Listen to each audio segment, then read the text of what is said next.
अस्सलाम वालेकुम, कैसे हैं आप सब। मैं उम्मीद करती हूँ कि आप सब लोग खैरियत से होंगे। मैं भी अल्हम्दुलिल्लाह बिल्कुल ठीक हूँ। अगर आप मेरे चैनल पे नए हैं और आपने अभी तक इसको सब्सक्राइब नहीं किया तो काइंडली पहले आप इसको सब्सक्राइब कर लीजिए और मेरी वीडियो अगर आपको पसंद आई तो आपने इसको लाजमी लाइक करना है। आज मैं आप लोगों के साथ भिंडी की एक बड़ी ज़बरदस्त सी और नई रेसिपी शेयर कर रही हूँ। ये बहुत ही मज़े की और यूनिक सी रेसिपी है। इसके लिए मैंने 1 किलो भिंडी ली है, उसको मैंने पहले ही अच्छी तरह से धो के खुश्क कर लिया था। अगर आप गीली भिंडी को पकाएंगे तो वो पहले ही इसमें बहुत ज़्यादा लेस होती है, अगर आप इसको गीला काटेंगे तो इसके अंदर बहुत ज़्यादा लेस हो जाएगी। ये देखें, इस तरह से आपने तकरीबन 1.5 इंच के टुकड़े काट लेने हैं। बहुत ज़्यादा बड़ी भी नहीं काटनी और ना बहुत ज़्यादा छोटी काटनी है। अच्छा, बहुत एहतियात से आपने भिंडी को काटना है। अक्सर औकात बीच में कीड़े वगैरह भी होते हैं, भिंडी ख़राब भी निकल आती है, तो आपने बहुत आराम से एहतियात से सारी भिंडियों को काट लेना है और 1 इंच से 1.5 इंच तक के आपने टुकड़े बना लेने हैं। ये जिस तरह मैंने बताया है आपने बिल्कुल इसी तरह से इसकी कटिंग करनी है और आपने रेसिपी को पूरा फॉलो करना है, एंड तक देखना है, स्किप नहीं करना, तभी आपको समझ आएगा कि मैंने ये पूरी रेसिपी किस तरह बनाई है। ये देखिए, सारी भिंडियाँ मैंने इस तरह काट ली हैं, सारी एक जैसी मैंने काट ली हैं। अब इनको मैं एक साइड पे रख दूंगी और अब मैं प्याज की कटिंग करूंगी।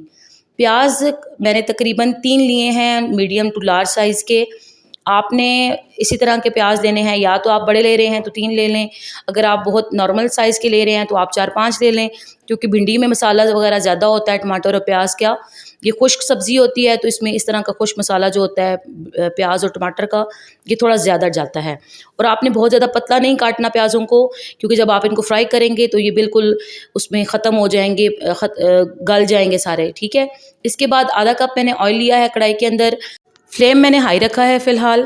ऑयल थोड़ा सा गर्म हो चुका है तो जो मैंने प्याज कट करके रखे हैं वो सारे मैं इसके अंदर डाल दूँगी और इसको मैं थोड़ी देर के लिए बस सोते सा कर लूँगी। आपने प्याज को बहुत ज़्यादा फ्राई नहीं करना, क्योंकि ये जो रेसिपी है ये थोड़ी डिफरेंट है, तो इसके लिए प्याज को बस हल्का सा आपने नरम सा करना है, थोड़ा सा चेंज करना है इसका कलर। जब ये थोड़ा सा पिंक पिंक सा हो जाएगा तो बस आपने इसके अंदर नेक्स्ट स्टेप करना है, जो मैं आपको आगे बताऊँगी। वैसे जो हम सब्ज़ी वगैरह बनाते हैं उसमें हम प्याज को थोड़ा डार्क कलर देते हैं, लेकिन इसमें सिर्फ लाइट सा कलर देना है। अब ये जो भिंडियाँ मैंने काट के रखी हैं वो सारी मैं इसके अंदर डाल दूँगी और मैं अच्छी तरह से इन दोनों चीज़ों को फ्राई करूँगी तकरीबन 10 मिनट तक। आपने 10 मिनट तक लो टू मीडियम उस पे फ्लेम पे भिंडियों और प्याज को अच्छी तरह से फ्राई कर लेना है। इस तरह ये होगा कि आपकी जो भिंडियाँ हैं वो तकरीबन 50 to 60% तक गल जाएंगी। ये देखें, प्याज का भी कलर चेंज होना शुरू हो गया था और भिंडियों का भी। मैंने कॉन्टीन्यूस चम्मच चलाया है, नहीं तो फिर ये जल जाते हैं अगर आप इनको चम्मच नहीं चलाएंगे। इसके अंदर कॉन्टीन्यूस चम्मच चलाते रहें और तकरीबन 10 मिनट तक आपने अच्छी तरह से इसको फ्राई करना है। ये बहुत ही मज़े की रेसिपी है, बहुत ही अच्छी और टेस्टी सी रेसिपी है और गर्मियों में तो आपको पता है भिंडियाँ बहुत शौक़ से खाई जाती हैं, तो आप इस तरह से भिंडी बनाएं, सबको बहुत पसंद आएगी। ये देखिए, तकरीबन 10 मिनट गुजर चुके हैं और भिंडी भी आपको नज़र आ रहा है कलर चेंज कर चुकी है और प्याज का भी बिल्कुल कलर चेंज हो चुका है। अब इन दोनों चीज़ों को मैं निकाल लूँगी और तेल को मैं इसके अंदर वापस रहने दूँगी, यानी निचोड़ के मैं अच्छी तरह से इन दोनों चीज़ों को निकाल लूँगी। ये देखें, ये सारी मैं इसमें से निकाल लूँगी और जो तेल बाकी बचेगा फिर उसमें हम नेक्स्ट स्टेप करेंगे। ये देखें, इसके अंदर ये जो ऑयल बाकी बचा है इसके अंदर मैंने लहसुन का 1 चम्मच पिसा हुआ लहसुन डाल दिया है।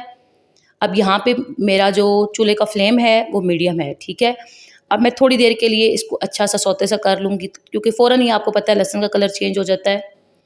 बस इसकी जो स्मेल है वो ख़त्म हो जाए तो आपने इसके अंदर टमाटरों को काट के डालना है। थोड़ी देर के लिए आप इसको अच्छा सा फ्राई कर लें। अच्छा, आपने फ़ौरन इसमें चम्मच चलाना है, अगर आप इसको छोड़ देंगे तो ये जल जाएगा, क्योंकि लहसुन फ़ौरन से फ्राई हो जाता है। ये देखिए, 1-2 मिनट के अंदर ही बड़ा अच्छा सा इसका कलर आ गया था। अब मैंने ये 2 मीडियम साइज़ के टमाटर लिए हैं, 1 मीडियम और 1 लार्ज। अगर आप मीडियम ले रहे हैं तो आप 3 ले लें, अगर आप बड़े साइज़ के ले रहे हैं तो आप 2 टमाटर ले लें। इनको मोटा मोटा सा काट के आप इसके अंदर डाल दें। अच्छा, टमाटर आप अगर चाहते हैं तो बिल्कुल गला लें, लेकिन अगर आप चाहते हैं तो आप इनको मोटा मोटा सा छोड़ दें इसके अंदर, क्योंकि भिंडी में बड़े अच्छे लगते हैं जब मोटा मोटा सा टमाटर मुँह के अंदर आ रहा होता है। आप थोड़ी देर इनको फ्राई करें और उसके बाद इसको कवर अप कर दें तकरीबन 2 से 3 मिनट के लिए, ताकि ये नरम हो जाए। अब मैंने ढक्कन लगा के तकरीबन 2 से 3 मिनट तक इसको छोड़ दिया है। फ्लेम यहाँ पे मीडियम टू लो है, बहुत ज़्यादा आग आपने नहीं जलानी नीचे। 2 से 3 मिनट के बाद ये देखिए टमाटर थोड़े इस तरह के हो चुके हैं।